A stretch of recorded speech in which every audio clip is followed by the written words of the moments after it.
اللهم صل على سيدنا محمد وعلى آل سيدنا محمد كما صليت على إبراهيم وعلى آل إبراهيم في العالمين إنك حميد مجيد. أعوذ بالله من الشيطان الرجيم. بسم الله الرحمن الرحيم. ويوم القيامة ترى الذين كذبوا على الله وجوههم مسودة أليس في جهنم مثوى للمتكبرين.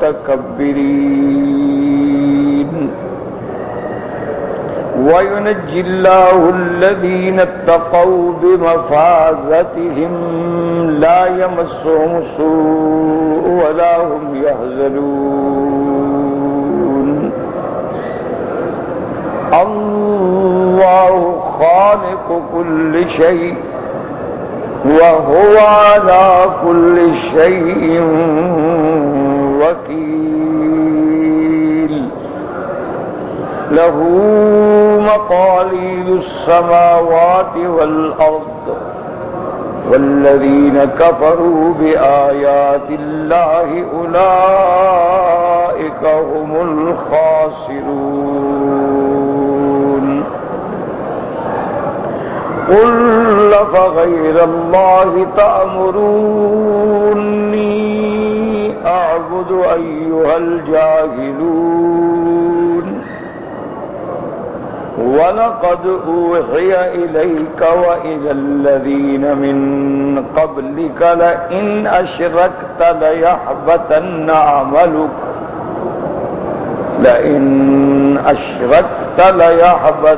عملك ولتكونن من الخاسرين.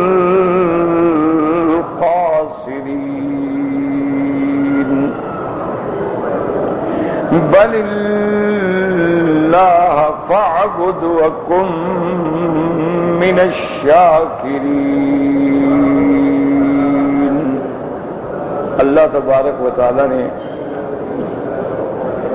کلام مقدس کی ان آیات مبارکہ میں قیامت کے احوال کا ذکر فرمایا ہے اور اپنی قدرت کاملہ کا ذکر فرمایا ہے. جیسا کہ اس سے پہلے الحمدللہ آپ پڑھ چکے ہیں کہ پہلے بھی ذکر قیامت کا تھا کہ آدمی جب مرنے کے بعد اٹھیں گے اس وقت افسوس کریں گے کہ یا حسرتا ہائے کاش ہم نے اللہ کے حکم کی تعمیل کی. اس وقت وہ تمنا کریں گے کہ لو ان لی کرۃن، اگر مجھے اللہ ایک دفعہ دوبارہ بھیج دیں تو میں نیک عمل کرنے والوں میں ہوں گا. یہ سارا ذکر قیامت، اب بھی قیامت کا، جیسا کہ الحمدللہ آپ نے کئی دفعہ پڑھا بھی ہے، سنا بھی ہے.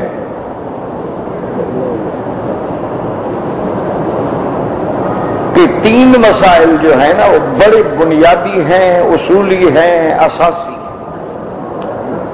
اسی لیے علماء نے ان پر علیحدہ کتابیں لکھی. الاصول الثلاثہ، الایمان بالثلاثیات. اور ہمارے ہاں بھی مدارس میں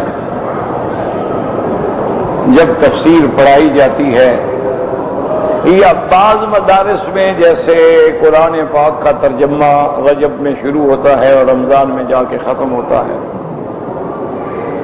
تو اس میں بھی اس سب سے پہلے مسئلہ الہ پہ زور دیا جاتا ہے. اس کے بعد نبوت و رسالت اور پھر معاد.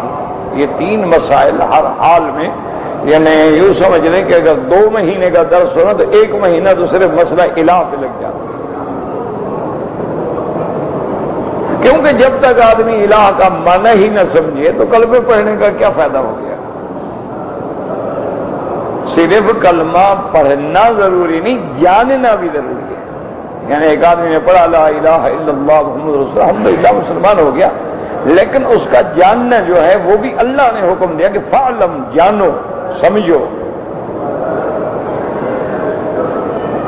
تو اس لیے یہ مسائل جو ہیں بے انتہا ضروری ہیں اور انہی پر نجات کی مدار ہے، یاد رکھیں۔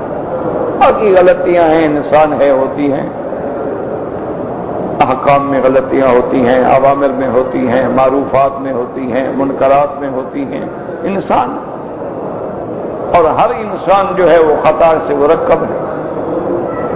ہر بندے میں کوئی نہ کوئی خطا تو ہے، کوئی خطا سے پاک نہیں مگر انبیاء جو معصوم۔ بڑے سے بڑا انسان بھی ہو تو کوئی نہ کوئی غلطی تو ہو جاتی ہے۔ اسی لیے میرے محبوب نے، محبوب دو عالم نے فرمایا کلنا خطاؤن، ہم سب خطا کار ہیں، لیکن خیر الخطائین التوابون، سب سے اچھے خطا کار وہ ہوتے ہیں کہ غلطی ہو جائے تو پھر توبہ کرتے ہیں، اللہ کے دروازے پہ لوٹ آتے ہیں، ان کو چین نہیں ملتا، سکون نہیں آتا۔ اب دیکھا نا، ایک تو وہ لوگ ہیں جو گناہ کرتے ہیں اور پھر گناہوں پہ فخر کرتے ہیں، ہم نے یہ کیا، ہم نے یہ کیا۔ ایک لوگ وہ ہیں جو گناہوں میں ڈوبے ہوئے ہیں، توبہ کا فکر ہی نہیں۔ لیکن ایمان کا تقاضا یہ ہوتا ہے، جیسے آپ نے الحمدللہ کئی مقام پہ حدیثوں میں پڑھا ہے اور سنا ہے کہ صحابہ سے غلطی ہو گئی تو فوراً حضور کی خدمت میں آ گیا، رسول اللہ میں نے غلطی کی، مجھے سزا دیں۔ یہ وجہ کیا تھی کہ ایمان جو اندر ہے وہ چین نہیں لینے دیتا، وہ ڈر رہا ہے کہ بھئی جہنم کی سزا سے تو پھر یہ دنیا کی سزا بہتر ہے نا، اس کی کوئی حد ہے، ہو جائے گی۔ تو پہلا مسئلہ توحید، دوسرا مسئلہ نبوت و رسالت، اور تیسرا مسئلہ ہے معاد، قیامت۔ اور یہ قیامت کا مسئلہ سب سے مشکل ہے۔ اس کی وجہ یہ ہے کہ اللہ تبارک و تعالیٰ کو کوئی نہ بھی مانے نا، کسی نہ کسی وقت ماننا ہی پڑتا ہے، بڑے سے بڑا منکر ہو، دہریہ ہو، بڑے سے بڑا بے دین ہو، بڑے سے بڑا فاسق فاجر ہو، لیکن ایک وقت ضرور ایسا آتا ہے کہ وہ سوچتا ہے کہ بھئی خدا تو ہے، آخر یہ نظام عالم ایسے تو نہیں چل رہا نا، کوئی چلانے والا ہے۔ ہر حال میں اس کو ماننا پڑتا ہے۔ نبوت اور رسالت کا جو مسئلہ ہے الحمدللہ وہ بھی اتنا مشکل نہیں کہ وہ حضرت آدم علیہ السلام سے نبوت کا سلسلہ جاری ہے، ہر دور میں پیغمبر آئے، ہر دور میں نبی آئے، کسی نے مانا کسی نے نہ مانا، لیکن انبیاء تو آئے۔ لیکن یہ قیامت کا جو مسئلہ ہے یہ بہت بڑا مشکل ہے۔ سب سے بڑی بات یہ ہے کہ ایک تو ہم نے قیامت دیکھی نہیں، اس دن کیا ہوگا ہم نے دیکھا نہیں، میدان حشر کتنا بڑا ہوگا ہم نے دیکھا نہیں، جنت کتنی بڑی ہوگی ہم نے دیکھی نہیں، جہنم کتنی طول طویل اور گہری ہوگی ہم نے دیکھا نہیں، ملائکۃ العذاب ہم نے دیکھے نہیں، جہنم کے سلاسل و اغلال ہم نے دیکھے نہیں، جہنم کے درکات جو ہیں ہم نے دیکھے نہیں۔ تو بغیر دیکھے ہوئے یہ بات محض عقل سے تو سمجھ ہی نہیں آ سکتی جب تک ایمان نہ ہو۔ تو اس لیے اس کے سمجھنے کے لیے سب سے بڑی ضرورت ہے کہ بصارت کے ساتھ بصیرت بھی، عقل کے ساتھ نور ایمان بھی، ورنہ یہ مسائل سمجھنا جو ہے بہت ہی مشکل ہے۔ اب کسی کو آپ عقل سے سمجھاتے رہے ہیں جی قبر میں عذاب ہوتا ہے، وہ کہے گا جی عجیب بات ہے، کہاں عذاب ہوتا ہے؟ ہم مردے کو کولڈ سٹوریج میں رکھ دیتے ہیں، 10 سال رکھا رہتا ہے، کچھ بھی نہیں ہوتا، تو کہاں ہے عذاب تمہارا؟ تو ان کو سمجھا نہیں سکتے آپ ان کو کیسے قائل کریں؟ آپ ان کو کہیں کہ جناب ہر آدمی نے مرنے کے بعد قیامت والے دن کھڑا ہونا ہے، وہ کہے گا عجیب سی بات ہے یار، مرنے کے بعد کیسے کھڑے ہوں گے؟ ایک بندہ جل گیا آگ میں، یا کل ہندوؤں کی طرح ان کو اپنے ماں باپ نے جلا دیا، تو جل گیا، راکھ ہو گیا، راکھ پانی میں بہا دی گئی، زمینوں میں ڈال دی گئی، فضاؤں میں بکھیر دی گئی، یہ بندہ دوبارہ پیدا ہوگا جی، کیسے پیدا ہوگا؟ اب عقل سے تو نہیں سمجھایا جا سکتا، آپ لاکھ دلائل دیں۔ اسی طرح جب ان کو کہا جاتا ہے کہ جی قبر میں داخل ہونے کے بعد دو فرشتے آتے ہیں اور آ کے سوال کرتے ہیں من ربک ما دینک ما تقول فی حق ھذا الرجل، کہتا ہے جناب عجیب بات ہے، ہم نے اپنے باپ کی جو قبر بنائی ہے نا وہ کچی وچی نہیں بنائی، ہم نے تو باقاعدہ سنگ مرمر لگایا، اوپر پلسٹر کیا، ٹھیک ٹھاک بند کر دیا، فرشتے کہاں سے اندر چلے گئے؟ سارے کوئی سوراخ ہی نہیں ہوا۔ زیادہ کمال ہے، فرشتے اندر بھی چلے گئے، پھر باہر بھی چلے گئے، قبر بھی اسی طرح، اس کی کوئی اینٹ بھی نہیں نکلی ہوئی باہر۔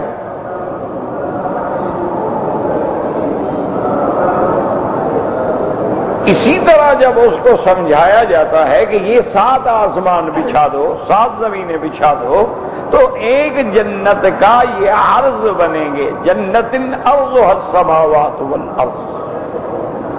وہ کہتا ہے جناب اتنی بڑی جنت جو 7 آسمانوں کو بچھاؤ تو بڑی ہے، تو ہے کہاں؟ تو آسمانوں سے تو وہ بڑی ہے۔ دیکھو نا، مثال کے طور پر اگر عقل سے سمجھائیے کتاب ہے، اب اگر اس سے کوئی بڑی چیز ہو تو کچھ ادھر ہوگی، کچھ ادھر ہوگی، کچھ ادھر ہوگی، کچھ ادھر ہوگی، تو کہتے ہیں پھر تو جنت ہر طرف سے لٹک رہی ہو، ہمیں نظر آئے، وہ تو ہمیں نظر ہی نہیں آتی۔ آپ کہتے ہیں کہ کرسی جو ہے وہ اس سے بھی بڑی ہے، وسیع کرسی السماوات والارض۔ آپ کہتے ہیں کہ عرش جو ہے وہ کرسی سے بھی بڑا ہے۔ تو اس لیے یاد رکھیں یہ مسائل محض عقل سے سمجھ نہیں آتے، اور جو عقل سے سمجھنے کا مطالبہ کرتے ہیں وہ خود لا یعقلون، بے عقل ہیں۔ کیوں؟ عقل ہمارا ناقص ہے، عقل ہمارا کامل نہیں ہے۔ اب دیکھیں نا، مثلاً ایک آدمی ہے ماشاءاللہ وہ عالم ہے، اس نے ماشاءاللہ اول سے لے کر آخر تک ترتیب سے کتابیں پڑھی ہیں، عالم بن گیا، سیاستہ پڑھ کے فارغ ہو گیا، اب ایک مدرسے میں بیٹھ کے ماشاءاللہ کبھی بخاری، کبھی مسلم، کبھی نسائی، کبھی سنن، کبھی سیاہ پڑھا رہا ہے۔ اب اس سے اگر آپ بولیں کہ جناب یہ خط ہے انگریزی میں پڑھ دو، تو وہ کہے گا نہیں آتا، اس کا کیا معنی ہے؟ وہ بے عقل ہے۔ اس کے بعد آپ کہیں گے دیکھو جی کمال ہے، اتنا عقل بھی نہیں کہ خط پڑھ لو، کہتے ہیں عالم ہے۔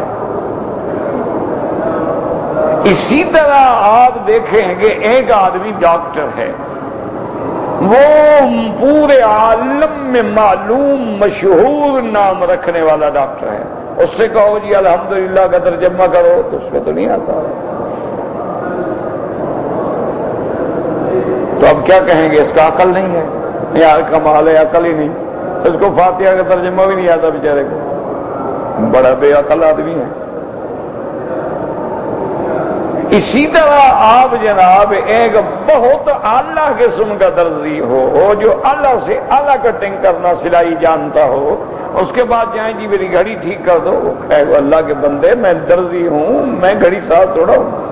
اچھا بے عقل ہو، اتنا عقل بھی نہیں ہے یار، اتنے بڑے بڑے کپڑے کاٹ پھاٹ لیتے ہو، چھوٹی سی گھڑی نہیں کاٹ سکتے۔ اس لیے ہمیشہ یاد رکھو یہ عقل سے سمجھنے کا مطالبہ کرنے والے جو ہیں یہ بے عقل۔ اگر عقل ہوتا، ایک اصولی بات یاد رکھو، اگر عقل ہوتا تو خدا کو نہ مان لیتے، اگر عقل ہوتا تو خالق السماوات والارض کو نہ مان لیتے۔ تو اس لیے ہمیشہ یاد رکھنا کہ جتنے قیامت کے مسائل ہیں، معاد کے مسائل ہیں، حشر کے مسائل ہیں، جنت کے مسائل ہیں، جہنم کے مسائل ہیں، ان کے قرات اور طبقات کے درکات کے مسائل ہیں، یہ سمجھ ہی تب آ سکتے ہیں جب عقل کے ساتھ اللہ نور ایمان بھی عطا فرمائے۔ اس کی مثال دی ہے بزرگوں نے، اللہ کرے آپ کو بھی سمجھ آ جائے، مجھے بھی سمجھ آ جائے۔ وہ کہتے ہیں دیکھو دنیا میں کبھی ایک نور کافی نہیں ہوتا۔ مثال ہے کہ ایک نور جو ہے وہ کافی نہیں ہوتا، سمجھے اچھی۔ مثلا رات کو ساری بتیاں جل رہی ہیں، اچھا دن ہے، سورج چمک رہا، ایک بندہ اندھا ہے، ایک نور تو ہے نا، لیکن اس کے بعد دوسرا نور نہیں ہے تو دیکھ سکتا ہے؟ نہیں دیکھ سکتا۔ اچھا اگر آپ کے پاس آنکھیں ہیں لیکن لوڈ شیڈنگ ہے، بجلی چلی گئی، آپ جناب اندھیرے میں آپ دیکھ سکتے ہیں؟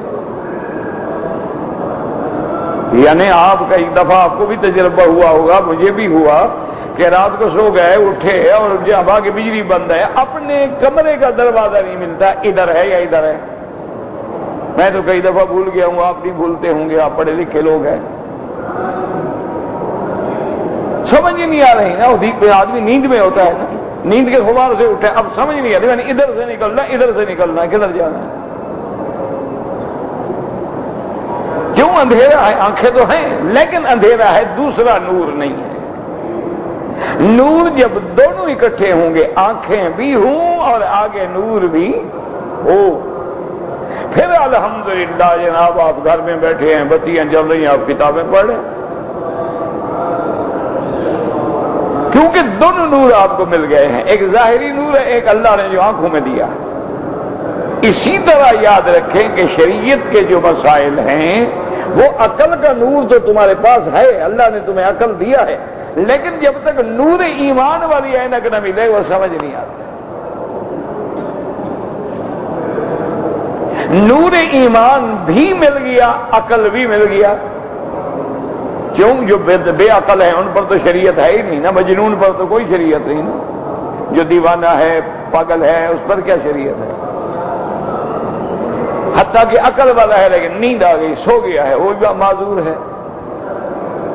تو اب جب یہ دونوں چیزیں مل گئی، عقل بھی مل گیا، نور ایمان بھی مل گیا، اب دونوں جب اکٹھے ہو گئے مشکل مسئلہ ہے ہی نہیں۔ یہی وہ وجہ تھی نا کہ ابو جہل کو اور اس کی برادری کو میرے آقا کا معراج سمجھ ہی نہ آیا۔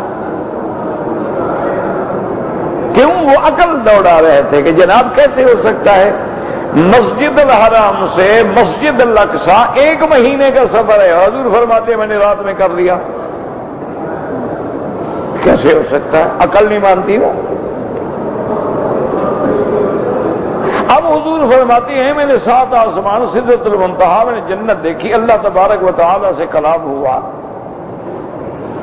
اور میں واپس آیا، ابھی رات بھی نہیں گزری، میں مکے میں واپس بھی آ گیا۔ تو اب جناب دیکھیں وہ کہتے تھے جی یہ عجیب بات ہے، ہم نہ کہتے تھے نعوذ باللہ مجنون ہیں، دیوانے ہیں، یہ دیوانوں کی باتیں ہیں نا، بھلا کوئی آدمی ایک رات میں جا سکتا ہے؟ اس لیے بعض روایات میں آتا ہے، بعض تو علماء نے فرمایا کہ روایات غلط ہیں، اور بعض کہتے ہیں کہ روایات تو ہیں لیکن ضعیف ہیں، کہ کافر جو، اور ایک حدیث صحیح بھی ہے، یعنی وہ کافر اتنے پریشان ہوئے، اکٹھے ہو کے حضور کے پاس آ گئے کہ یا رسول اللہ صلی اللہ علیہ وسلم اسریت الی المسجد الاقصی ثم عرجت الى السماوات، نعم اسراء بھی ہے معراج بھی ہے، انہوں نے کہا اچھا صف لنا مسجد الاقصی، انہوں نے کہا حضور اگر آپ کو اسراء اور معراج ہوا ہے تو آپ بیت المقدس کی مسجد اقصی جو ہے نا اس کی ذرا صفت بیان کریں، کتنے دروازے ہیں، کس کس طرف دروازہ ہے، کہاں محراب ہے۔ حدیث مبارک میں آتا ہے کہ حضور پاک فرماتے ہیں فقریب تو مجھے بڑی تکلیف کہ یہ عجیب قوم ہے، میں مسجد اقصی میں اللہ نے مجھے سیر کے لیے بھیجا کہ میں دروازے گننے گیا تھا اور اس کے نشانیاں یاد کرنے کے لیے گیا تھا کہ آگے مجھے قوم ٹکرے گی۔ جیسے اب کوئی حاجی حج پڑھ کے اپنے ملک میں واپس جائے، وہ کہیں جی بتائیں نا حرم مکہ کے کتنے دروازے ہیں، اس کے دادے کو بھی نہیں آتا ہے، تو کیا اس کا معنی یہ ہے اس نے حج ہی نہیں پڑھا؟ اس سے پوچھیں کہ جناب مسجد نبوی کے پہلے کتنے دروازے تھے، اب کتنے دروازے ہیں، پہلے کتنے مینار تھے، اب کتنے مینار ہیں؟ سوال ہی پیدا ہے۔ چلو پوچھ کے دیکھو کہ حاجی تھے، وہ کہے گا خدا کے بندے ہم حج پہ گئے تھے کہ دروازے کتنے گئے تھے۔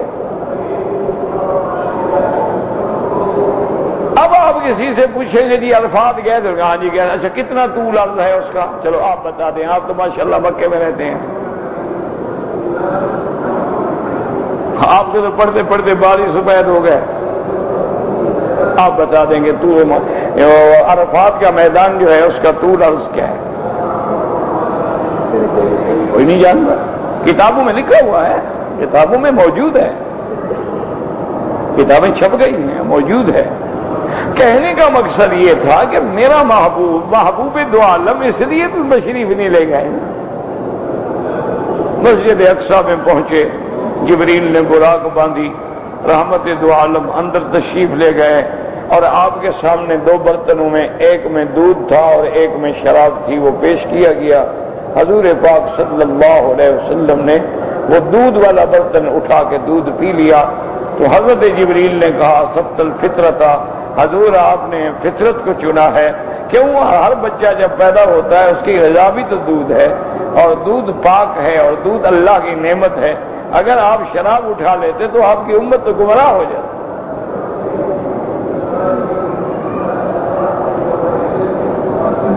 تو ہر حال کہنے کا مقصد یہ، پھر آسمانوں پہ تشریف لے گئے، لیکن انہوں نے کہا کہ جی صف لنا بیت المسجد الاقصی۔ کیوں؟ دشمن ہے نا، وہ تو عقل میں آتا بھی نا کہ کیسے چلے گئے۔ کوئی ہوائی جہاز نہیں، یہ کنکارڈ تو ابھی آپ نے بنایا ہے نا، اس وقت کیا تھا؟ اسے تو براق تھی۔ جیسے حدیث میں ثم اتیت بالبراق، حضور فرماتے ہیں میرے لیے وہ جنت کی سواری براق لائی گئی۔ علماء فرماتے ہیں براق جو ہے من البریق یا من البرق، براق کا مادہ بریق سے ہے، یعنی وہ چمکنے والا رنگ تھا، یا براق برق سے ہے کہ جیسے بجلی چمکتی ہے کتنی تیزی سے، ایسے اس براق کو اللہ نے توفیق دی تھی کہ جہاں اس کی نظر پڑتی تھی وہاں قدم پڑتا تھا۔ تو یہ بھی حدیثوں میں موجود ہے، جب حضور صلی اللہ علیہ وسلم کے سامنے براق لائی گئی، ملجم النجام، اس کو لگام ڈالی ہوئی تھی، مسرجن، اس کے اوپر زین کسی ہوئی تھی، اور حضور پاک جب سوار ہونے لگے فاستصعب، براق ذرا شرارت کرنے لگا، براق اچھلنے لگا۔ حضرت جبریل علیہ السلام نے براق کو مخاطب ہو کے کہا اب محمد، براق تم محمد مدنی کے سامنے شرارت کر رہے ہو، واللہ ما رکب احد اکرم منہ، تیرے اوپر محمد مصطفیٰ سے افضل سوار آج تک سواری نہیں ہوا ہے۔ کہتے فسال حرکن، براق جو تھا پانی پانی ہو گیا، سارا بدن پسینے میں بھیگ گیا، پھر حضور صلی اللہ علیہ وسلم سوار ہوئے،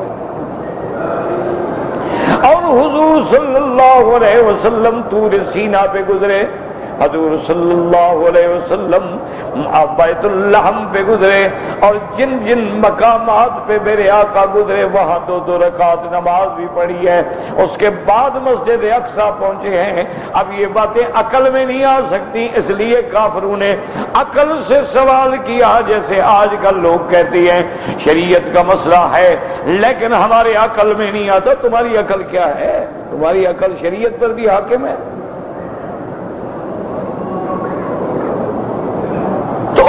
صف لنا مسجد الاقصی یا محمد صلی اللہ علیہ وسلم، حضور آپ بتائیں مسجد اقصی۔ حضور فرماتے ہیں وَقَرِبْتُ كَرْبًا، مجھے بڑا صدمہ ہوا، دکھ ہوا، لیکن اللہ تبارک و تعالی نے فرمایا جبریل جا کے میرے مدنی سے کہہ دیں کہ آپ کیوں گھبراتے ہیں۔ حضور فرماتی ہیں میں حتیم میں آ گیا، یہ جو کعبہ شریف کے باہر چھوٹی دیوار ہے، فَتَجَلَّى عَلِي، اللہ تبارک و تعالی نے بیت المقدس میرے سامنے کر دیا۔ اب بعض علماء فرماتے ہیں کہ پردے ہٹا دیے گئے، اور بعض علماء فرماتی ہیں کہ نہیں، حقیقتاً بیت المقدس اٹھا کے محمد مدنی کے سامنے کر دیا گیا۔ کیوں؟ وہ کہتے ہیں کہ اگر ملکہ بلقیس کا تخت آ سکتا ہے قال الذي عنده علم من الكتاب انا آتيك به قبل ان يرتد اليك طرفك، جس کو اللہ نے کتاب کا علم دیا تھا اس نے کہا سلیمان علیہ السلام اگر مجھے حکم دیں تو پلک جھپکنے سے پہلے میں یمن سے لا کے ملکہ بلقیس کا تخت آپ کے ملک میں رکھ سکتا ہوں۔ آپ نے اجازت دی اور تخت اٹھا کے اس نے رکھ دیا۔ تو اتنا بڑا تخت جو ہے وہ اگر یمن سے شام یعنی ایک پلک جھپکنے میں پہنچ سکتا ہے، اور وہ بھی ایک آدمی ہے، صحابی ہے سلیمان علیہ السلام کا، تو اللہ کے آگے بیت المقدس حضور صلی اللہ علیہ وسلم کے سامنے اٹھا کے پیش کرنے میں کیا مشکل تھی؟ اس لیے حتیٰ کہ وہ عرش جب آیا نا جی تھوڑا سا اس میں رد و بدل، آپ پوچھا گیا ملکہ سے تیرا یہ جو عرش ہے اسی طرح تیرا؟ انہوں نے کہا کأنہ، معلوم ہوتا ہے یہ تو وہی ہے۔ تو اب بیت المقدس سامنے آ گیا، حضور سے پوچھتے گئے، حضور جواب دیتے گئے۔ اب عقل والے بے وقوف بن کے کھڑے ہیں، دنگ کھڑے ہیں کہ یار بات تو ٹھیک بتا رہے ہیں حضور۔ انہوں نے کہا حضور اچھا یہ بات تو ہو گئی بھئی، یہ مسئلہ تو ہو گیا، لیکن ایک ہمارا قافلہ جو ہے تجارتی وہ بھی بیت المقدس گیا شام واپس آپ نے وہ راستہ جو آپ گئے ہیں آپ نے دیکھا؟ فرمایا ہاں میں نے دیکھا ہے، وہ قافلہ فلاں مقام پہ ہے اور فلاں دن وہ قافلہ مکے میں پہنچے گا، اور اس کے آگے ایک اونٹ والا اکیلا ہوگا جو سب سے پہلے پہنچے گا۔ اب جناب کھڑے ہیں سڑکوں پہ، کھڑے ہیں عقل والے، نبی کا امتحان کر رہے ہیں نا عقل والے، جیسے آج کل عقل والوں کو بیماری ہے، شریعت کا امتحان کرتے ہیں۔ اب جناب جب گئے دیکھا تو وہی ایک اونٹ آگے آ رہا ہے، باقی قافلہ سارا پیچھے ہے۔ تو اب ان کو عقل پر یعنی ناز تھا، لیکن جب اللہ کے نبی نے جواب دے دیا تو اب جناب خود پاگل بن گئے، خود گنگ ہو گئے۔ لیکن ابو بکر کو عقل کا مسئلہ نہیں تھا، وہ تو عاشق تھا نا محمد مصطفیٰ کا، اس کو تو عشق تھا نا میرے مدنی محمد مصطفیٰ سے، اس کا تو محبوب ہی محمد مصطفیٰ ہے، ساری کائنات سے پیارا محمد مصطفیٰ ہے، اور وہ تو حضور کی صداقتیں نبوت سے قبل بھی آزما چکا ہے۔ تاریخ کی کتابوں میں لکھا ہے کہ حضرت ابو بکر سفر کر رہے تھے شام کا، راستے میں آپ نے ایک خواب دیکھا، ابھی اسلام نہیں لائے، ابھی ابو بکر حتیٰ کہ حضور نے ابھی اعلان ہی نہیں فرمایا نبوت کا، خواب دیکھا وہاں ایک راہب تھا، یہودیوں کا ایک عالم تھا، اس وقت بھی ہوتے تھے احبار روحبان، احبار کہتے تھے علماء، روحبان کہتے تھے پیر، ان میں بھی ہوتے تھے نا، عالم بھی ہوتے تھے، پیر بھی ہوتے تھے، صوفی بھی ہوتے تھے، ہر قسم کی مخلوق ہوتی تھی جیسے ہم میں۔ حضرت صدیق نے جا کے اپنا خواب سنایا، اس نے کہا ابو بکر، پہلے اس نے پوچھا کہ ما اسمو کا، انہوں نے کہا عبداللہ، اس نے کہا یہ تو سمجھ نہیں آتا، آپ کی کوئی کنیت ہے؟ اس نے کہا ابھی بکر۔ اچھا، انہوں نے کہا کون ہو تم؟ انہوں نے کہا میں قریشی ہوں۔ من این انت، کہاں کے رہنے والے ہو؟ اس نے کہا مکہ میں۔ اس نے کہا ابو بکر پھر میں تمہیں مبارک دیتا ہوں، وہاں اللہ کا ایک نبی پیدا ہوگا جس کا تو سب سے پہلا مسلمان۔ اللہ اکبر، اللہ، ابھی نبوت نہیں، ابھی زمانہ جاہلیت ہے ابو بکر کا۔ ابو بکر رضی اللہ تعالیٰ عنہ فرماتے ہیں میں تو یہ خواب دیکھ کے بھول گیا، خواب دیکھا تھا، مدت گزر گئی، بھول گیا۔ جب حضور نے نبوت کا اعلان فرمایا ہے تو سب سے پہلے دوڑ کے حضرت ابو بکر پہنچے ہیں، اور آپ نے پوچھا کہ ماذا تقول یا محمد؟ تو حضور نے فرمایا قل لا الہ الا اللہ محمد الرسول اللہ، اللہ کی وحدانیت اور میری رسالت کا اقرار کرو۔ تو ایک ایک روایت میں ہے تو تاریخی روایت کسی حدیث مبارک میں نے نہیں پڑھی. حضرت ابو بکر نے پوچھا کہ یا رسول اللہ آپ اپنی رسالت و نبوت پہ کوئی دلیل بھی تو دیں نا. حضور نے فرمایا ابو بکر خواب بھول گئے ہو جو دیکھا تھا اور راہب سے تعبیریں لی تھی, ابھی بھی دلیلیں مانگ رہے ہو. فقبل بین عینیہ, دوڑ کے ابو بکر نے حضور کی پیشانی پہ بوسہ دیا, کہا اشہد انک محمد رسول اللہ, اشہد ان لا الہ الا اللہ واشہد ان محمد رسول اللہ. تو جن کو اللہ نے دولت ایمان سے نوازا تھا, ہم نہ کہتے تھے کہ تمہارا ذاتی مجنون ہے, شاعر ہے, تخیلاتی باتیں کرتے ہیں. آج سنا ہے کیا کہہ رہے ہیں, مجھے اسراء ہوا ہے, معراج ہوا ہے, ایک رات میں ہوا ہے, یہ سارے مراحل طے کر کے میں مکے میں آ گیا ہوں. اب تو مان لو یہ کوئی عقل کی بات ہے, عقل مانتا ہے. یہ ہے نور ایمان. ابو بکر نے کہا ابو جہل زیادہ تقریر مت کرو. حل سمیت برسول اللہ ہے, جو کچھ کہہ رہے ہو یہ تم نے سنا ہے, میرے محبوب نے فرمایا ہے. دیکھو ابو بکر آگے کون ہے, ابو جہل ہے مشرک, لیکن ابو بکر کو پتہ ہے کافر ہے لیکن جھوٹ نہیں بولے گا. آج کل تو ماشاءاللہ حاجی صاحبان ایسا جھوٹ بولتے ہیں کہ ابلیس لعین بھی نہ بول سکے. وہ بھی حیران ہو جائے کہ یار کمال ہے, یہ جھوٹ تو ہم نے آگے سنا ہی نہیں تھا. اس نے کہا زیادہ تقریر مت کرو, ایک بات بتاؤ جو کہہ رہے ہو یہ لفظ میرے محبوب نے فرمائے ہیں. انہوں نے کہا میں ابھی سن کے آ رہا ہوں, چلو تم جا کے پوچھو. انہوں نے کہا جانے کی ضرورت نہیں, صدق رسول اللہ. حضور نے سچ کہا. اب ابو جہل اور پاگل ہو گیا. اور نے کہا ابو بکر آپ مانتے ہیں یعنی حضور آسمانوں پہ گئے؟ انہوں نے کہا یار میں جبریل کا آنا جانا مانتا ہوں تو نبی کا جانا کیا مشکل ہے.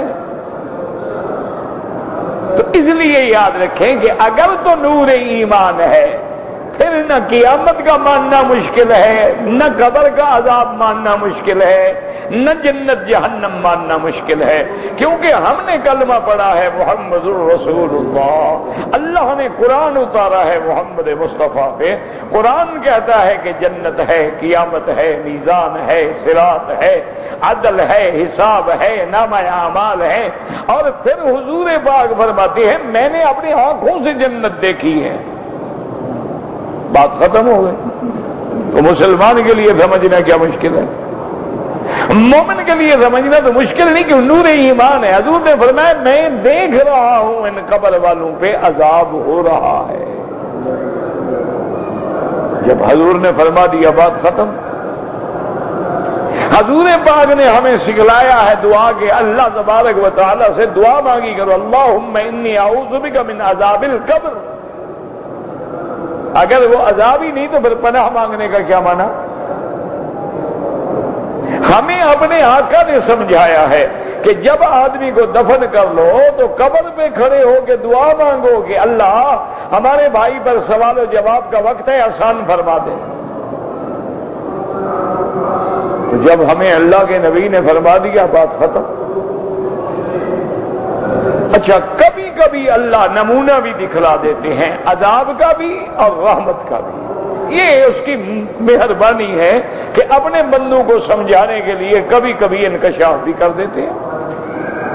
ورنہ مومن کے لیے اتنی بات, اس لیے اللہ پاک فرماتے ہیں کہ جب قیامت کا دن ہوگا وَيَوْمَ الْقِيَامَةِ تَرَى الَّذِينَ كَذَبُوا عَلَى اللَّهِ وُجُوهُهُمْ مُسْوَدَّةٌ. اللہ فرماتے ہیں میرے محبوب خبر دے رہے ہیں کہ قیامت والے دن آپ دیکھیں گے ان لوگوں کو تَرَى الَّذِينَ كَذَبُوا عَلَى اللَّهِ وُجُوهُهُمْ مُسْوَدَّةٌ. ان کے چہرے سیاہ ہوں گے, چونکہ قیامت والے دن دوسری آیتوں میں بھی آتا ہے یوم تبیض وجوہ وتسود وجوہ. قیامت والے دن مومنوں کے چہرے چمکتے ہوں گے, روشن ہوں گے, سفید ہوں گے, اور کافروں کے چہرے سیاہ ہوں گے. جیسے تیسری جگہ قرآن کہتا ہے وجوہ یومئذ مسفرۃ ضاحکۃ مستبشرہ ووجوہ یومئذ علیہا غبرہ ترہقہا قطرہ اولئک هم الکفرۃ الفجرہ۔ اسی لیے بعض علماء فرماتی ہیں کہ دنیا میں بھی دیکھ لو، سچ کہنے والے کا چہرہ الگ ہوتا ہے اور جھوٹ بولنے والے کا چہرہ الگ ہوتا ہے۔ جھوٹا آدمی آنکھ اٹھا کے بات نہیں کر سکتا، اس کی آنکھوں میں آنکھیں ڈال کے بات کریں تو گھبرا جاتا ہے، چہرے پہ ہوائیاں اڑ رہی ہوتی ہیں، اور سچا آدمی کھڑا ہے ڈٹ کے کہہ رہا ہے میں نے دیکھا ہے، میں کہہ رہا ہوں، نہ مانو تمہاری مرضی لیکن سچ ہی۔ تو اس کا اصل اثر جو ہے وہ قیامت میں ظاہر ہوگا۔ مومنین اپنے چمکتے ہوئے چہروں کے ساتھ وجوہ یومئذ ناظرۃ الی ربہا ناظرہ۔ اللہ تبارک و تعالیٰ کے دیکھنے والے چہرے ایمان والوں کے، لیکن اس کے مقابلے پہ کافروں کے چہرے پہ سیاہی ہی ہوگی، کافروں کے چہرے سیاہ ہوں گے۔ آج وہ سارا منظر اپنی آنکھوں کے سامنے دیکھ رہے ہوں گے۔ اللہ تبارک و تعالی رحم فرمائے۔ آگے فرماتے ہیں الیس فی جہنم الیس فی جہنم مثوی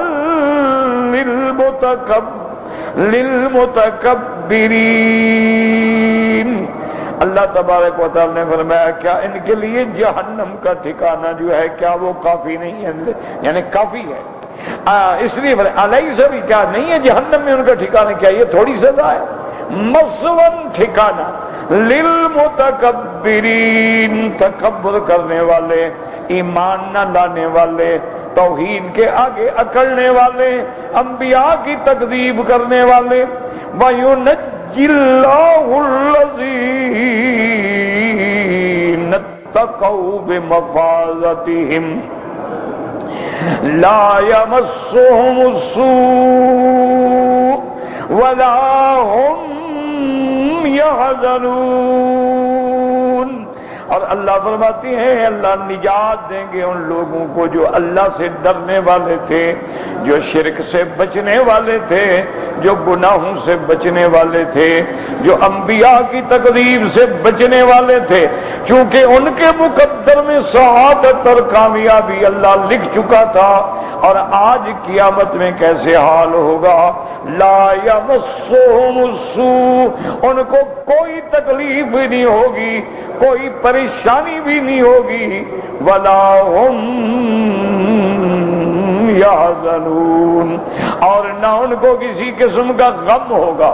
اس لیے حدیثوں میں آتا ہے کہ قیامت کا دن کافروں کے لیے تو ایسے ہوگا جیسے 1000 سال کے برابر ہو، اور بعض میں آتا ہے 50,000 سال کے برابر، لیکن اللہ مومنین پہ ایسی رحمت فرمائیں گے ان کے لیے وہ ایسے مختصر ہو جائے گا جیسے ما بین العصر والمغرب، عصر سے لے کر مغرب کا وقت ہوتا ہے اتنی دیر میں دن گزر جائے گا۔ وجہ کیا ہے کہ خوشی کی گھڑیاں جو ہے نا وہ فوراً گزر جاتی ہیں، خوشیاں جو ہے نا وہ فوراً گزر جاتی ہیں، لیکن جن پہ غموں کے پہاڑ ہوتے ہیں ان کا تو پھر ایک ایک لمحہ بھی نہیں گزرتا نا۔ اب دیکھو قیدی کے لیے ایک رات گزارنا کیسے ہوتا ہے، لیکن جو دوستوں میں بیٹھے ہیں، چھٹی پہ آئے ہیں، خوشیاں ہیں، گھر ہے، بچے ہیں، پتہ نہیں او چھٹی یار ہمارے 45 دن پورے بھی ہو گئے، چھٹی ختم ہو گئی۔ اللہ خالق کل شیء وهو على كل شيء وکیل۔ اللہ نے فرمایا منکرو، اعتراض کرنے والوں، اللہ تبارک و تعالی ہر چیز کے پیدا کرنے والے ہیں، جو اب آسمان و زمین پیدا کرنے پہ قادر ہیں، وہ ان کو فنا کرنے کے بعد دوبارہ پیدا کرنے پہ بھی قادر ہیں۔ اگر اللہ تبارک و تعالی نے ایسی دنیا بنا دی ہے، دریا بنا دیے، پہاڑ بنا دیے ہیں، اللہ تبارک و تعالی قیامت کی بھی ہر نعمت پیدا فرما چکی ہے۔ وَهُوَ عَلَى كُلِّ شَيْءٍ وَكِيلٌ، اور وہ ہر چیز پہ نگہبان ہے، وہی ہر چیز پہ محافظ ہیں۔ تو اللہ جب خالق ہے، جب آدمی اپنے خالق پر ایمان لے آئے، پھر اس کی مخلوقات پر ایمان لانا ماننا مشکل نہیں ہوتا ہے۔ اللہ نے ہماری آنکھ بنا دی ہے، کان بنا دیے، انسان بنا دیے، تو اب بنا دیا دوبارہ نہیں بنا سکتے۔ تو جن کا ایمان ہے جو کہ دونوں نور اکٹھے ہو گئے، عقل والا نور بھی اور ایمان والا نور بھی اکٹھے ہو گیا، ان کے لیے یہ مسئلہ سمجھنا مشکل نہیں ہوتا۔ یا اللہ ہمیں بھی اپنی رحمت سے جنت الفردوس نصیب فرما، اور عذاب حشر سے، عذاب قبر سے، عذاب جہنم سے، فتنہ قبر سے، فتنہ حشر سے اپنی رحمت سے نجات عطا فرما۔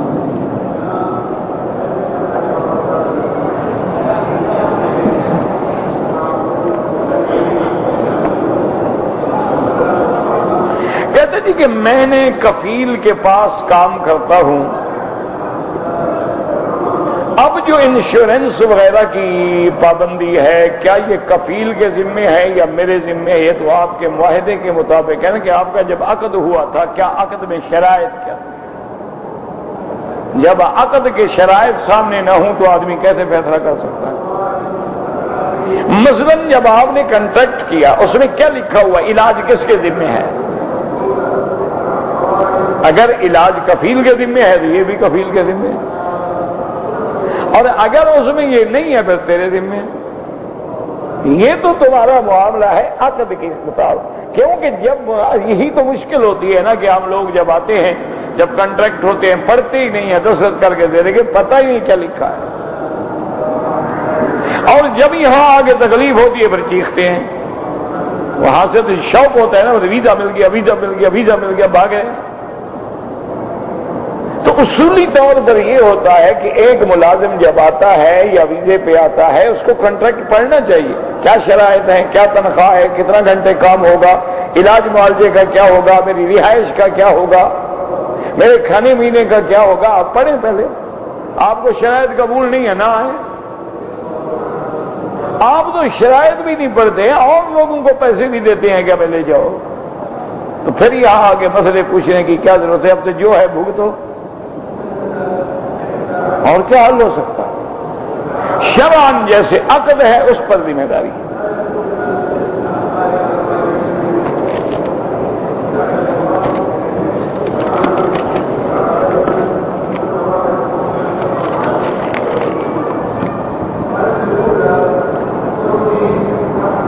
کہتے ہیں جی کہ الحمدللہ ہم نے حج کیا ہے،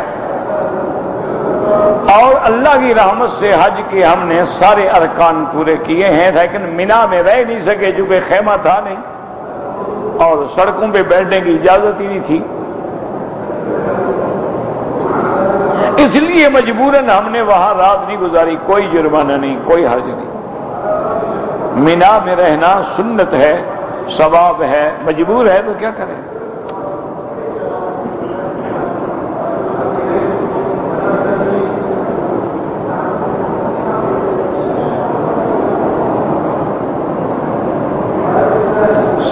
صحیح نہیں، سعی حج افراد ہو یاد رکھو، یا حج تمتع ہو یا حج قران ہو، جیسے طواف زیارت رکن ہے ایسے صفا مروہ دوڑنا بھی واجب ہے، کوئی بھی حج ہو۔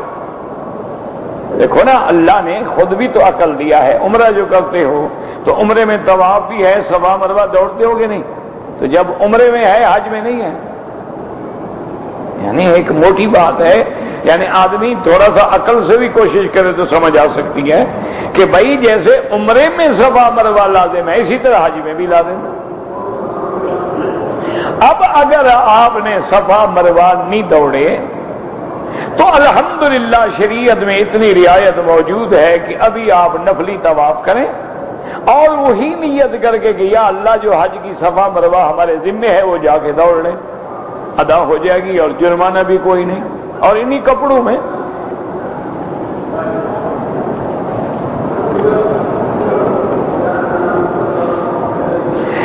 جی کہ شام کے وقت میں جھاڑو دینا یا ناخن کاٹنا منع ہے. کیوں منع ہے جناب؟ یہ تو لوگوں کے ڈھکوسلے ہیں. گھر گندا ہو، بستر گندا ہو، پہنچے شام کو یہاں جھاڑو نہ دیں انشاءاللہ کل دیں گے. یہ تو لوگوں نے مسئلے بڑے ہوئے ہیں. شام کو جھاڑو نہ دو، ناخن نہ کاٹو، اور جناب 10 محرم کو اگر سرما پہن لو گے تو سارا سال آنکھیں خراب نہیں ہوں گی. پھر تو کسی شیعہ کی خراب نہ ہوتی، کبھی آنکھوں کا پریشانی نہ کرانا پڑتا. ڈھکوسلے ہیں، فرضی مسئلے ہیں جو لوگوں نے گڑے ہوئے ہیں. گھر جو بیٹھتے ہیں نا گھڑتے رہتے ہیں مسئلوں کو.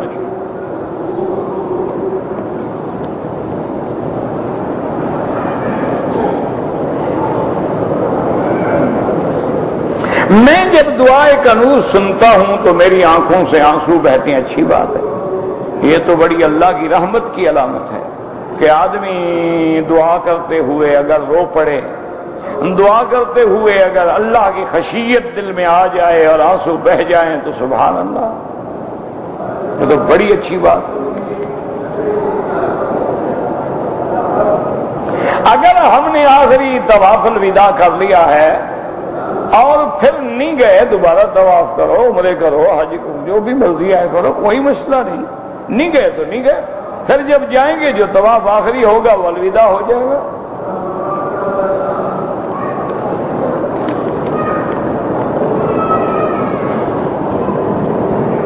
کہتے جی کہ اگر عورت نے مانگ جو ہے وہ سیدھی نہیں نکالی، یعنی آڑی نکالی ہے، نماز ہو جائے گی؟ نماز تو ہو جائے گی. نماز کو تو کوئی حرج نہیں. نماز کا تو مانگ سے کوئی تعلق نہیں، مانگ کا تو خامن سے تعلق ہے.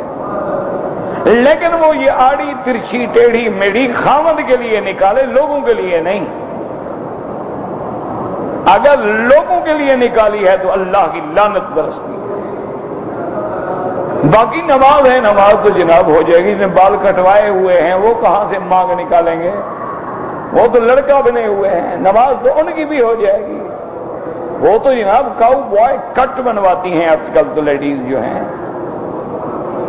ان کو مرد بننے کا بڑا شوق ہے. اور ہمارے مردوں کو عورت بننے کا بڑا شوق ہے. وہی لباس پہنیں گے جو عورتیں پہنتی ہیں، سارے کڑھائی والے اور چکن والے اور پھولوں والے. یعنی شرم آتی ہے. 80 سال کے بوڑھے اور جناب اوپر بھرائی والے اور کیا کیا کپڑے پہنے ہوتے ہیں.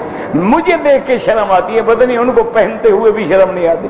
بھئی عمر کے مطابق کپڑا پہنو، کچھ شرم کرو. یہ بچے پہنے، جوان پہنے، نوجوان پہنے، چلو جوانی میں ہوتی ہے دیوانی، لیکن اب عمر 80 سال ہو جائے، گھٹنے جواب دے جائیں، اینک 4 نمبر کی لگی ہوئے اور پھول کی کڑھائی والا کرتا پہن کے چل رہے ہوں حضرت، تو عجیب کارٹون لگتا ہے آدمی.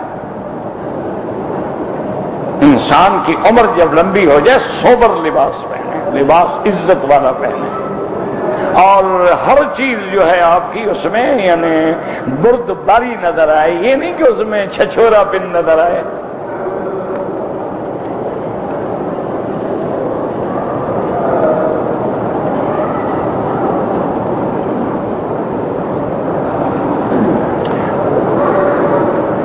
اگر عورت کو حیض ہے، اس کی عادت ہے کہ 10 دن میں پاک ہوتی ہے. 9 دن میں 9ویں دن اگر قامد نے اس سے جماع کر لیا تو بہت بڑا گناہ ہے.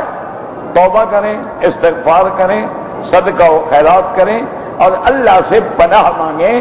یہ اتنا بڑا گناہ الگ ہے اور بیماری الگ ہے. دونوں کو یا سوزاک ہو جائے گی، اللہ معاف کرے، یا کینسر ہو جائے گا،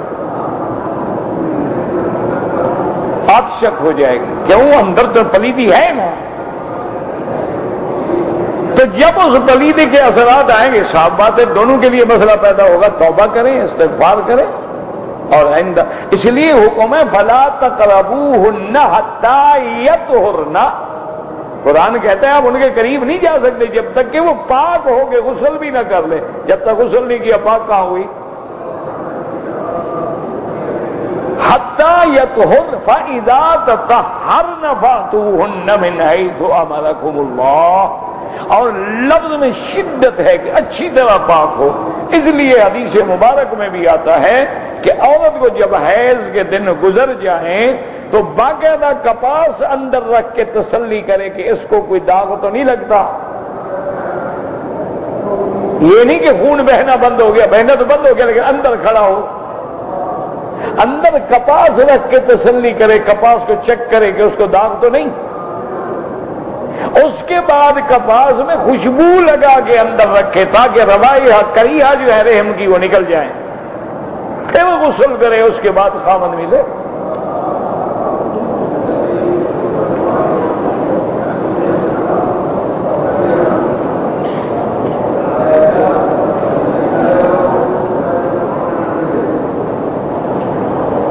ایک شخص کے پیسے میرے پاس ہیں، اس پر جو زکوٰۃ ہے وہ ربیع الاول میں بنتی ہے، عمرے پہ آنے کا ارادہ ہے تو زکوٰۃ اس نے دینی ہے، تمہیں کیوں فکر پڑ گئی ہے؟ سارے پیسے زکوٰۃ میں تو نہیں ختم کرنا چاہتے ہو؟ اس کو آنے دو جناب، وہ زکوٰۃ خود دے دے گا. مہینہ آگے ہو جائے پیچھے ہو جائے کچھ نہیں ہوتا. آنے سے پہلے کہہ دے گا نا میں نے زکوٰۃ دے دی. تم کیوں زکوٰۃ دے دو؟ پیسے اس کے ہیں، تم مالک ہو.